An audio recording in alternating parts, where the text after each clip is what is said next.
자, 오늘 함께 나눌 말씀 보시겠습니다. 누가복음 6장 17절에서 26절까지의 말씀 보시겠습니다.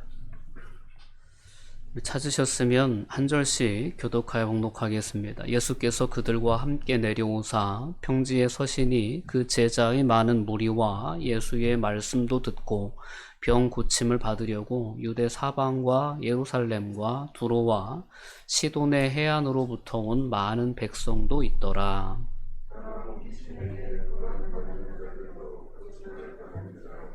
온 무리가 예수를 만지려고 힘쓰니 이는 능력이 예수께로부터 나와서 모든 사람을 낫게 함이러라.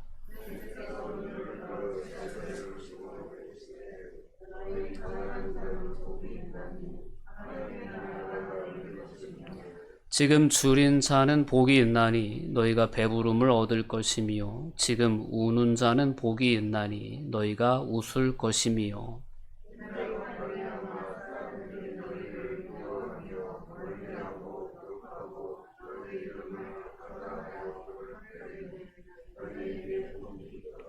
그날에 기뻐하고 뛰놀라 하늘에서 너희 상이 큼이라. 그들의 조상들이 선지자들에게 이와 같이 하였느니라.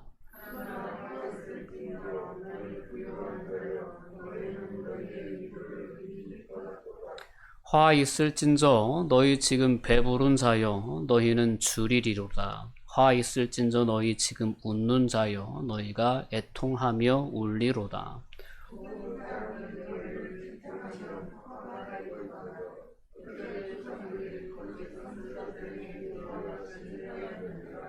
아멘. 네, 오늘 본문은 마태복음 5장에 나와 있는 산상수훈과 이렇게 같은 어떤 예수님의 말씀을 다루는 그러한 본문입니다. 오늘 누가복음에 기록된 예수님의 이 말씀은 제자들에게 앞으로 그들이 살아가야 할, 그들이 취해야 할 새로운 세상이 어떤 세상인지, 그 세상, 특별히 하나님의 나라에서의 삶의 가치관은 어떠해야 되는지에 대해서 이야기해주는 그러한 본문이라고 볼 수 있습니다. 오늘 본문의 말씀을 통해서 오늘 이 시대를 살아가는 하나님의 백성들인 저와 여러분들이 어떤 삶의 가치관을 품고 살아가야 될까를 다시 한번 점검할 수 있는 그런 은혜가 있었으면 좋겠습니다. 인류의 최대 관심사는 복이라고 해도 과언이 아닐 것입니다. 많은 사람들이 복을 받고 싶어 합니다. 세상적인 복은, 세상적인 가치에 근거한 복은 잘 먹고 잘 사는 거죠. 예전에, 요즘도 하는지 모르겠지만 요즘 제가 토요일날 텔레비를 잘 안 봐서 예전에 토요일날 아침에 그런 TV가 프로가 있었던 기억이 나요. 연예인들 중에 뭐 이렇게 시골에 가서 넓은 땅 이렇게 마련해 놓고 또 예쁜 집 지어 놓고 거기서 또 맛있는 요리 해 먹는 막 이런 거 소개해 주는 그런 뭐 잘 사는 법인가 뭐 이러면서 그런 어떤 프로를 본 기억이 납니다. 세상적인 복은 그런 개념입니다. 이 땅에서 잘 사는 거예요. 이 세상에서 사람들이 부러워하는 그러한 삶의 모습을 사는 거죠.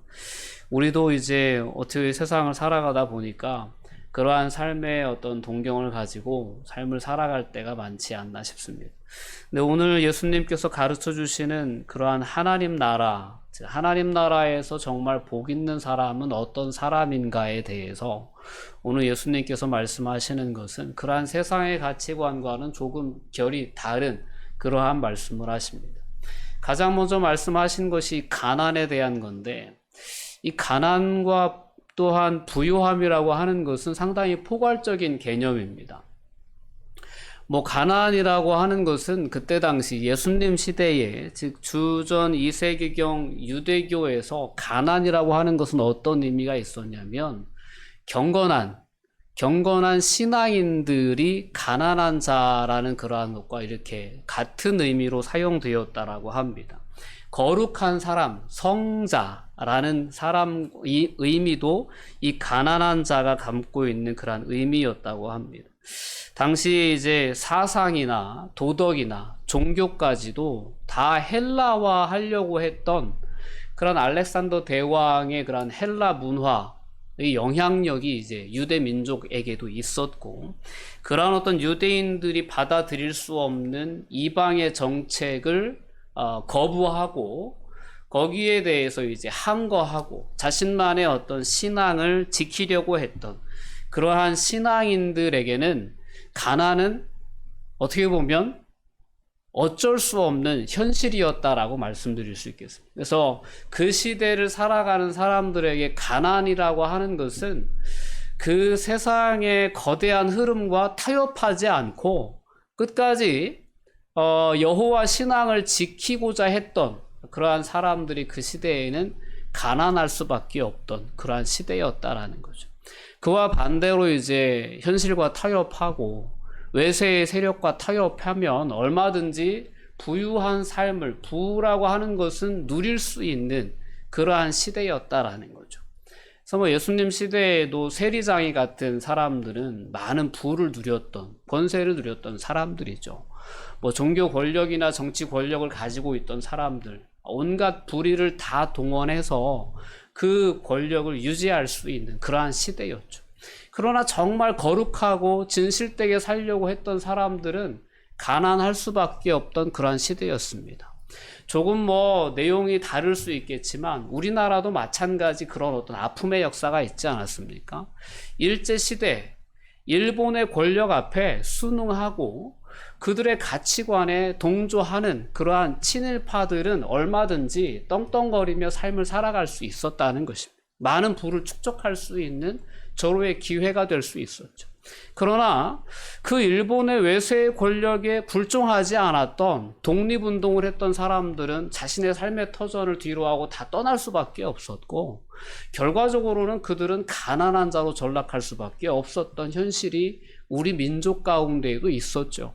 그래서 예수님 시대 때 가난이라고 하는 것은 여러 포괄적인 의미를 담고 있는데, 그 가난이라고 하는 것은 어떤 우리가 예수님의 말씀을 좀 더 본질적으로 깨우치기 위해서 우리가 생각해 봐야 할 부분은, 그 가난이라고 하는 것은 이들이 하나님의 뜻, 그리고 하나님만을 의지하는 그러한 신앙, 그 위에 서 있기 위해 선택했던 길이 가난이었다라는 것을 우리는 생각해 봐야 합니다. 그래서 그렇게 가난한 자들, 즉 하나님의 편에 서기를 끝까지 선택한 그들에게 복이 있다라는 선언이 오늘 본문에 나와 있는 그런 예수님의 말씀, 이 메시지에 담겨져 있는 첫 번째 의미다라는 것을 여러분들이 분명히 기억해야 합니다. 가난과 부요라고 하는 것은 거꾸로 보면 이렇게 가난은 하나님이 있고 부요는 하나님이 없는 그런 개념으로 이해할 수도 있는 그러한 부분이라는 것을 여러분들이 이해하실 수 있기를 바랍니다. 자, 우리나라는 상당히 빠르게 경제의 고도 성장을 거쳐서 오늘에 이르렀다라고 볼 수 있습니다. 일제시대의 아픔이 있었고, 또 이제 내전의 아픔이 있었죠. 6.25의 아픔도 있는 그런 어떤 상황 가운데에서 불과 5, 60년 만에 엄청난 경제 성장을 일으켰습니다. 그러다 보니까 어떻게 보면 어쩌다 보니까 우리가 갑자기 선진국의 대열에 들어서 있는 그러한 모양새입니다. 아직까지 그러나 우리의 어떤 정신적인 부분은 그 선진국의 대열에 서지 못하는 그러한 어떤 안타까운 모습도 분명히 있는 것이 사실입니다. 그것이 어떤 부분이냐면 아직도 여전히 우린 많은 한국의 사람들 가운데에는 출세와 성공 지향주의적인 어떤 그러한 가치관이 팽배해 있습니다. 무조건 나만 잘 되면 된다라고 하는 상당히 이기적인 가치관도 여전히 남아 있습니다. 수단과 방법은 별로 중요하지 않습니다. 결과만 중요했습니다. 이것이 성장이라고 하는 것에 집중했던 그러한 과거의 역사 속에서 우리가 성숙해 오지 못했던 그러한 부분이 한 부분이기도 합니다. 결과는 어때도 괜찮아. 아이 참, 과정은 어때도 괜찮아. 결과만 좋아지면 돼. 라고 하는 방식으로 수단과 방법을 가리지 않고 경제 성장에만 초점을 맞춰서 왔던 것이 우리나라의 현실이었다라는 거죠. 그래서 나쁜 방법으로 부를 축적한다고 할지라도 그에 대해서 시간이 지나면 잊혀지는, 그리고 그만큼의 어떤 대가를 치르지 않고도 살아남을 수 있는, 때로는 감옥에서 오래 살지 않고도 나올 수 있는, 그래서 특별히 경제 사범에 대해서는 아주 법이 유연한 그러한 어떤 나라가 오늘 우리 한국의 모습이다라는 것입니다. 그래서 경제적인 면이 얼마나 중요한 나라였는지 알 수 있는 부분. 무조건 경제가 잘 돼야 되는 그런 어떤 삶을 살아오다 보니까 우리 안에 알게 모르게 내재되어져 있는 가치관이 있다면 물질 만능주의적인 가치관이 깊숙이 자리 잡고 있습니다. 그래서 어느덧 그런 어떤 삶을 우리가 살아가다 보니까 하나님의 나라가, 하나님께서 우리에게 주시고자 하시는 복이라고 하는 그러한 가치도 그러한 물질적인 복, 경제적인 복에 초점이 맞춰지게 되었다라는 것입니다. 그래서 많은 이 한국이 이렇게 경제적으로 부흥해 오는 가운데 함께 부흥했던 것이 바로 기독교였습니다. 기독교 교회 안에서 외쳤던 복음이 축복이었어요. 하나님의 축복의 메시지. 이 하나님의 축복의 메시지와 이 한국 사회가 그렇게 급격하게 성장해 온 경제적인 어떤 성장과 아주 잘 맞아 떨어졌던 거죠. 교회는 복을 빌어주고 또한 열심히 일한 사람들이 또한 이 사회에서 그런 어떤 경제적인 어떤 안정과 부를 누려오는 그러한 것이 잘 서로 맞아 떨어졌기 때문에 함께 부흥해 왔다라고 볼 수 있습니다. 근데 그런 어떤 부흥의 역사를 걸어오다 보니까 우리 그리스도인들 안에도 축복에 대한 개념이 상당히 세상적인 개념으로 자리 잡혀질 수밖에 없지 않았나 싶습니다.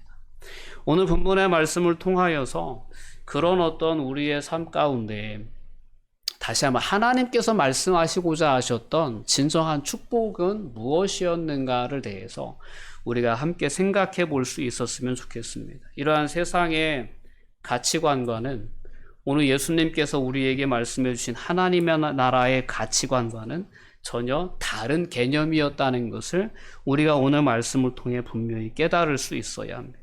많은 그리스도인들이 아무런 비판도 없이 오늘 한국 사회가 가지고 있는 그러한 축복에 대한 가치관, 또한 자본주의 세계가 갖고 있는 그러한 축복에 대한 가치관을 마치 하나님 나라의 가치관인 것처럼 그렇게 착각하고 받아들이며 우리의 삶의 기준으로 삼고 살아오지 않았나라고 하는 그러한 반성과 돌아봄이 오늘 말씀 앞에 있었으면 좋겠습니다.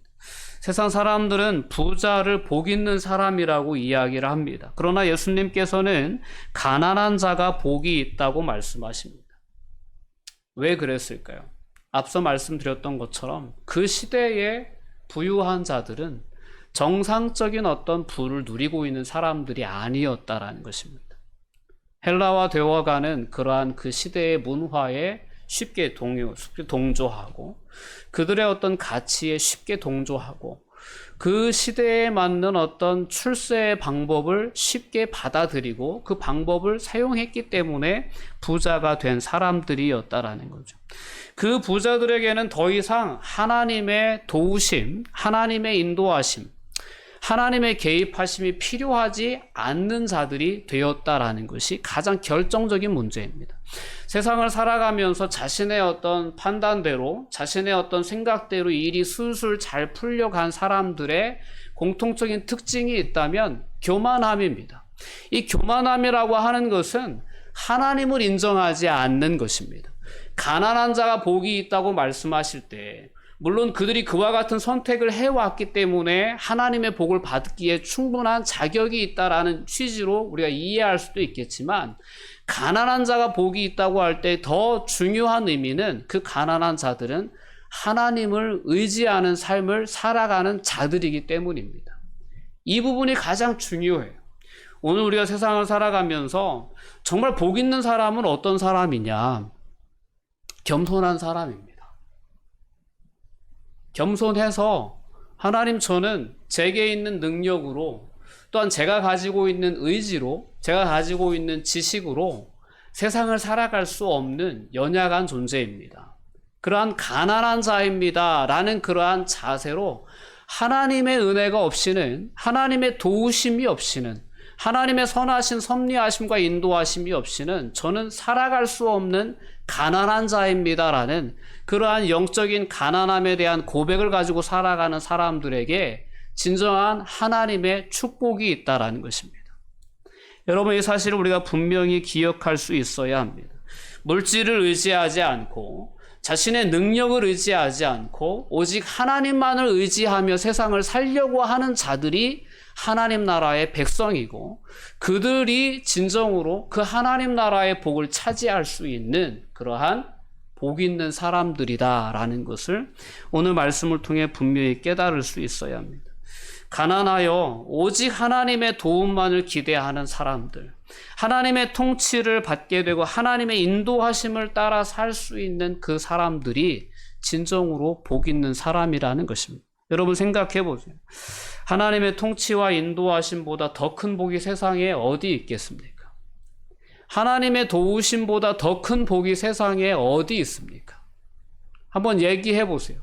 세상에 그 어떤 복이 하나님의 통치와 하나님의 다스리심, 하나님의 선하신 인도하심보다 더 큰 복이 될 수 있겠습니까?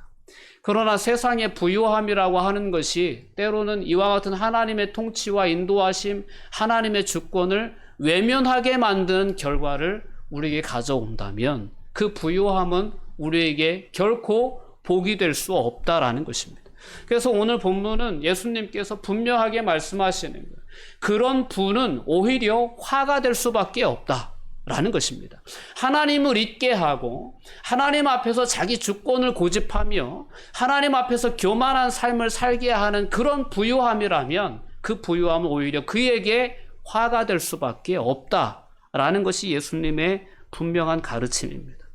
오늘 우리는 부자가 복받은 사람이며 복 있는 사람이라고 이야기하는 세상의 가치관 속에 있습니다. 이 가치관 속에 우리가 함께 삶을 살아가고 있지만 때로는 물질이 주는 그러한 유익과 만족을 우리도 함께 누리는 삶을 살아가고 있지만, 그럼에도 불구하고 그리스도인이라면 하나님 나라의 진정한 복이 무엇인지에 대한 바른 깨달음을 가지고 살아갈 수 있어야 합니다. 세상의 부를 우리가 소유하려 하고 세상의 부가 주는 유익을 누리는 삶을 살아가면서도 우리가 잊지 말아야 할 것은 우리는 하나님의 형상을 닮은 하나님의 백성이기에 하나님의 다스리심과 하나님의 통치를 떠나서는 우리는 아무것도 아니다라는 사실을 늘 겸손하게 인정하는 그러한 가난한 마음을 가진 성도들이 되시기를 주님의 이름으로 권면드립니다. 끝까지 하나님의 도우심에 의지에 설 수 있어야 합니다. 또한 오늘 말씀은 예수님께서 줄인 자, 지금 줄인 자가 복이 있다라고 말씀을 하십니다. 오늘 6장의 말씀을 보면 지금 줄인 자는 복이 있나니 너희가 배부름을 얻을 것이다 라고 말씀합니다. 여러분, 세상의 기아와 굶주림을 당하는 사람들, 정말 불행한 사람들이죠. 심지어 저주를 받은 사람이라고 생각하던 시절도 있었습니다. 그리고 오늘 우리 사회 가운데에도 이 가난을 벗어날 수 없는 그러한 사회적인 구조에 대해서 상당히 절망감을 가지고 살아가는 그러한 젊은 세대들도 있습니다. 가난이라고 하는 것은 누구도 원치 않는 그러한 주제가 아닐까 싶습니다. 특별히 그 가난으로 말미암은 어떤 기아와 굶주림이 있다라는 것은 복이라고 얘기할 수 없는 거죠. 근데 예수님께서 오늘 말씀하시기를 지금 줄인 자는 복이 있다. 그리고 이런 동행 본문인 마태복음 5장의 말씀의 표현에 의하면 마음이 가난한 자, 의에 줄이고 목마른 자, 라고 이렇게 가난에 대해서, 줄인 자에 대해서 그렇게 표현해 놓고 있습니다.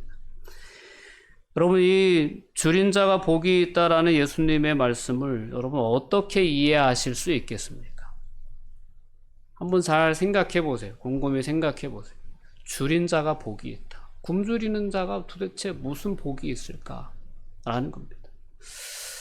여러분, 음식에 대해서 매일매일 일용할 양식을 여러분들이 먹고 마시는 거에 대해서 진정으로 감사를 표현하시며 생활하십니까? 어떠세요? 매일매일 어떤 내가 먹고 마실 수 있다는 음식이 어느덧 하찮게 여겨지고, 매일 똑같은 음식, 뭐 좀 특별한 거 없을까?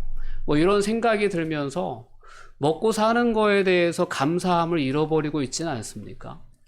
정말 복 있는 사람들은 어떤 사람들이냐면 내게 지금 주어진 음식에 진심으로 감사할 수 있는 사람이 복 있는 사람입니다. 또한 오늘 이 가난함이라 이 줄인 자라는 이러한 표현 가운데에는 어떤 표현이 있냐면 만족함을 느끼지 못한다는 표현이 있어요. 의미가 있어요. 우리가 세상이 주는 분명한 가치들이 있습니다. 근데 이 세상이 우리에게 주는 가치들이 나를 만족하게 하지 못한다라고 하는 사실을 깨닫는 자들에게 복이 있다라는 말씀입니다. 무슨 뜻인지 좀 이해가 되시나요? 그러니까 세상이 우리에게 주는 가치들 분명히 소유가 우리에게 만족을 주죠, 솔직히. 근데 소유라는 것은 그 소유가 주는 만족함은 일시적이에요. 늘 또 다른 어떤 소유에 대한 욕망이 우리의 마음을 사로잡고 그 만족함은 온데간데 없이 사라져요. 세상이 주는 가치가 주는 어떤 우리의 만족함이나 행복함이나 이러한 느낌들은 늘 한계가 있다는 사실을 기억해야 합니다. 그러니까 오늘 이 줄이고 목마른 자, 마태복음의 표현에 의하면 의에 줄이고 목마른 자예요. 그러니까 세상이 우리에게 약속해 주는 것들은 우리를 끊임없이 갈급하게만 합니다. 우리를 끊임없이 더 큰 것에, 더 많은 것에, 더 기웃거리게 만드는 욕망을 품게 만드는 것이 세상이 주는 거예요. 그래서 만족함을 모르죠. 끝이 없습니다. 욕심이 끝이 없는 거예요.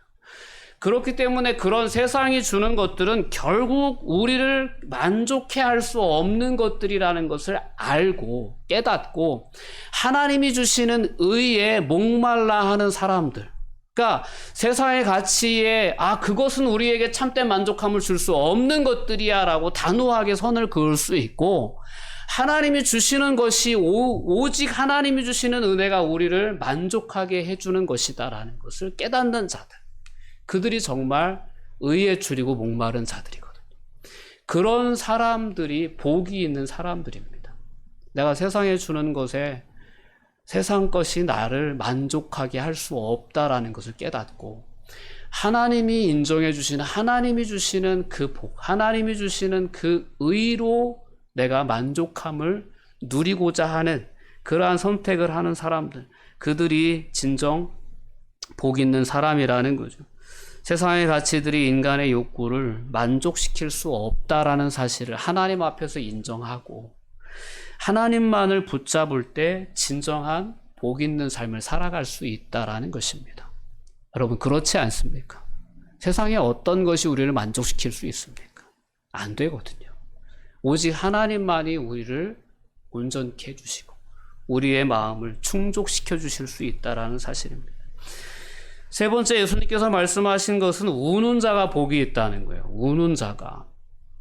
여러분, 운다고 해서 어린아이의 울음을 한번 생각해 보세요. 어린아이의 울음은 자기에게 뭔가 부족하면 웁니다. 내가 갖고 싶은 거 못 가져서 우는 앙탈 부리는 그러한 울음을 의미하는 것이 결코 아니죠. 이 울음은 자신의 어떤 연약함을 느끼게 될 때 그때 터져 나오는 울음입니다. 내가 이 정도밖에 안 되는구나, 내가 이런 존재였구나 라는 것을 철저하게 인식할 때 그때 터져 나오는 울음이에요. 내가 이 정도밖에 안 되는 존재였는데 그렇게 하나님 앞에 내가 교만하게 살았구나 라는 것을 깨닫게 될 때 터져 나오는 것이 이 울음입니다. 그러니까 자신을 깨뜨리는 것을 의미하는 표현이라고 볼 수 있죠. 정말 우는 자들, 애통해하는 자들은 그렇게 자신의 죄를 깨닫고 통회하며 슬퍼하는 자를 의미하는 것이 우는 자예요. 그러니까 하나님 앞에서 눈물을 흘릴 수 있는 그들은 정말 복 있는 사람들이라는 거예요. 근데 자신의 한계를 깨닫지 못하고 세상을 살아가는 교만한 자들, 자고한 자들은 끝까지 하나님을 의지하지 못합니다. 그런 사람들에게는 오히려 그들이 가지고 있는 그러한 능력이 화가 될 수밖에 없다라는 것이 예수님의 분명한 말씀입니다. 또한 자신이 살고 있는 사회에 대해서, 자신이 속해 있는 그러한 나라가 가지고 있는 그러한 어떤 사회에 부패해져 있는 그러한 모습들이나 불의한 모습들로 인해서 안타깝게 여기고 통회하는 그러한 마음, 그러한 마음들이 오늘 예수님께서 말씀하신 우는 자, 그 슬퍼하는 자들이 가지고 있는 그 슬픔의 이유들이라는 것입니다. 세상이 불의하든 말든 나는 상관없고 나만 괜찮으면 되고 이런 삶을 살아가는 사람들이 복 있는 사람이 아니고 정말 하나님의 나라, 하나님의 의가 실현되어지기를 간절히 사모하는데 그 의가 실현되어지지 않는 삶의 현실들을 바라보면서 마음 안타까워 정말 통곡해하는 그러한 우는 자들, 그러한 모습들을 하나님은 복 있는 사람들이다 라고 이야기를 합니다. 불의를 좋아하는 사람들이 있어요. 불의를 저지를 수 있어야만 살 수 있는 사람들도 있습니다. 불의가 없이는 부를 축적할 수 없었던 사람들이 있어요. 불의가 없이는 어떤 기회를 붙잡지 못했을 수 있는 사람들도 있어요. 요즘 한참 동계올림픽인데 뭐 거의 그 정도로 뭐 저기 할 수 있는 건 아니겠지만 중국 사람들 쇼트트랙 자유이용권을 받았다라는 이런 인터넷 기사도 떠돌더라고요. 그렇게 막 반칙을 하면서 불의를 저지르면서 금메달을 따고 막 이러려고 하는 사람들의 모습을 보지 않습니까? 불의가 없이는 세상을 살아갈 수 없는 사람들이 있어요. 그런 사람들에게는 불의를 바라보면서 아파하는 마음이 있을 리가 없죠. 그러나 하나님의 백성들, 정말 하나님 나라에 복 있는 사람들은 어떤 사람들이냐면 하나님의 의, 하나님의 뜻이 이루어지지 않는 세상을 바라보면서 아파할 수 있는 사람입니다. 하나님의 뜻대로 살아가지 못하는 자신의 그 죄성을 바라보며 안타까워하며 통회할 수 있는 사람이 하나님의 나라의 백성들이에요. 그 사람들이 복이 있는 사람이라는 것. 이 세상에 온갖 불의를 저지르면서도 울지 못하는 사람들, 마음 아파할 수 없는 사람들, 무엇이 문제인지도 깨닫지 못하는 그 사람들에게는 오히려 화가 있을 수밖에 없다라는 것입니다. 마지막 예수님께서는 그리스도를 위하여 고난을 당하는 자가 복이 있다라고 말씀합니다. 그리스도를 위하여 고난을 당하는 자. 여러분, 자신의 잘못으로 인해서 고난받는 자가 복이 있다는 말씀이 결코 아닙니다. 우리는 우리의 삶에 찾아오는 많은 고난의 대부분이 잘못된 선택 때문입니다. 나의 잘못된 선택, 나의 실수 때문에 고난이 찾아올 때가 상당히 많아요. 그럼에도 불구하고 우리는 가끔 하나님 앞에서 그 고난이 왜 나만 어렵냐고, 나만 힘드냐고 그럴 때가 있어요. 잘 생각해 봐야 합니다. 자신의 실수나 자신의 잘못으로 인해서 찾아오는 고난을 받는 것이 복이 있다라는 개념이 아니고 오늘 말씀은 분명하게 얘기합니다. 그리스도를 위해서 고난을 받는 거예요. 이 땅을 살아가면서 우리가 세상 가운데 내가 그리스도인이다 라고 드러내놓고 사회생활하는 게 상당히 어려운 시대가 되지 않았나 싶어요. 특별히 코로나의 시대를 살아가다 보니까 코로나 초기에 있었던 그런 교회를 향한 안 좋은 시선들이 불편해요, 솔직히. 밥 먹을 때 기도함으로 내가 그리스도인임을 증거하는 것이 부담스러울 수도 있어요. 그러나 우리는 세상 속에서 내가 그리스도인임을 드러내는 삶을 살아야 합니다. 그리스도인임을 드러내다 보면 내 삶에 많은 제약이 따라올 수 있어요. 불의에 동참할 수 없어요. 그렇지 않습니까? 내 이기적인 욕망을 그 욕망을 따라 사는 삶을 또한 살아갈 수도 없어요. 야, 너 그래도 돼? 라고 누가 얘기하면 대번 부끄러워지고 그렇습니다. 그리스도인이라는 것을 우리가 세상에 드러내놓고 산다는 것은 오늘 이 예수님 시대에 살아갔던 그러한 거룩한 성도들, 가난해질 수밖에 없는 삶을 선택할 수밖에 없었던 그 성도들의 삶처럼 고난의 길일 수 있다라는 것입니다. 자, 그 고난의 길임에도 불구하고 세상에 떳떳이 당당히 그리스도인임을 드러내고 세상의 모든 불의한 삶의 방식들을 나는 선택하지 않겠다라고 단호하게 선을 그으며 살아가는 그 사람들에게는 그 예수 그리스도로 말미암은 고난이 찾아올 수 있다는 거예요. 그러나 그러한 고난에 동참하는 자들 복이 있다라고 예수님은 분명하게 선언해 주시는 것입니다. 여러분, 오늘 말씀은 이렇게 우리가 세상을 살아가면서 알게 모르게 이 시대가 가지고 있는 그 가치관이 우리의 삶에 깊숙이 자리 잡혀 있거든요. 그래서 세상이 얘기하는 복을 우리는 하나님께 구할 때가 많아요. 하나님, 세상에 이런 사람들 이렇게 잘 사는 것 같은데 그런 복 우리에게도 주시면 안 되냐? 이게 하나님 앞에 우리가 가끔 들이미는 그런 요구일 수 있어요. 그런데 하나님께서 우리에게 얘기하신 말씀하신 복은 그와 좀 다른 것 같아요. 오늘 말씀을 통해서 여러분들에게 한참 설명을 드렸는데 하나님 앞에 우리가 마땅히 가지고 살아가야 할 삶의 태도는 그렇습니다. 하나님 이씨 살아가자는 거예요. 늘 우리의 삶의 자리에 하나님을 모시고 살아가자는 겁니다. 하나님이 필요한 인생이 되라는 거예요. 하나님을 눈치 보는 인생을 살아가라는 겁니다. 그런 사람들이 복 있는 사람이라는 것입니다. 세상에선 좀 부자연스러울 수 있어요. 세상의 질서와 맞물려 살아가다 보면 그것이 조금 걸림돌이 될 수도 있고 그것이 조금 우리에게 손해를 끼칠 수도 있을지 몰라요. 그러나 그런 하나님 있는 삶을 살아가는 사람들이 복 있는 사람이라는 것입니다. 끝까지 하나님을 의지하고 하나님 없으면 못 삽니다. 하나님 있어야 삽니다. 이런 고백을 가지고 살아갈 수 있는 그러한 진정한 가난한 성도. 세상이 주는 것들이 나를 만족시킬 수 없어서 저는 하나님의 의가 필요합니다.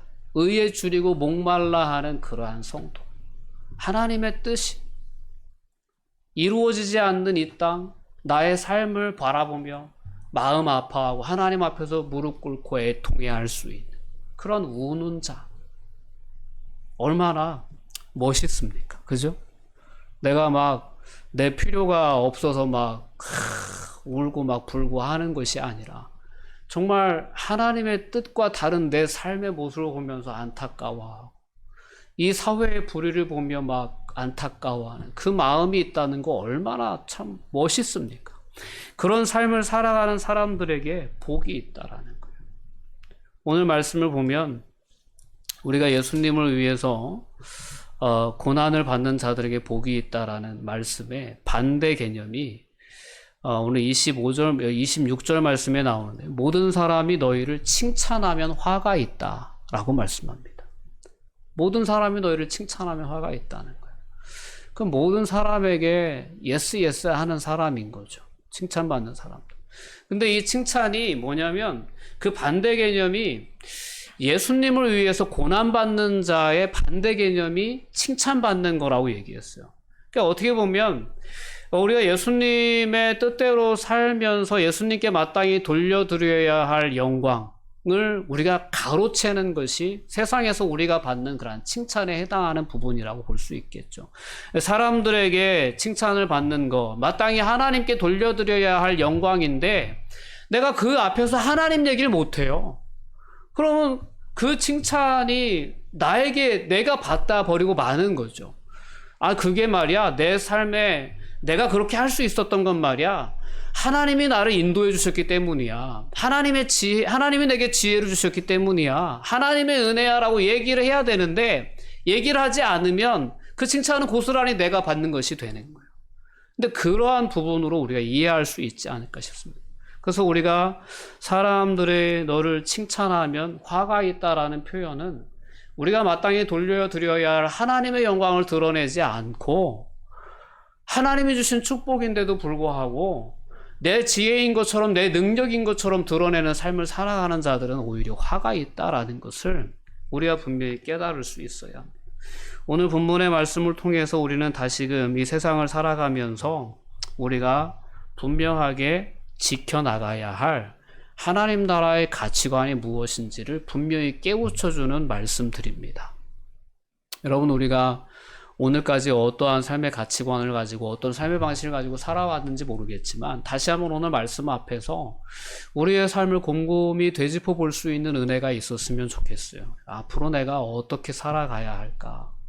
무엇을 우리가 아파하고 무엇에 슬퍼하고 무엇을 진정으로 갈급해하며 정말 하나님 앞에 어떤 삶의 자세를 가지고 내가 서야 할까를 오늘 말씀을 통해 분명히 결단 내리시고 그런 아름다운 삶의 자세를 회복하여 복 있는 인생으로서의 삶을 여러분들이 살아가실 수 있기를 주님의 이름으로 권면드립니다. 기도하시겠습니다.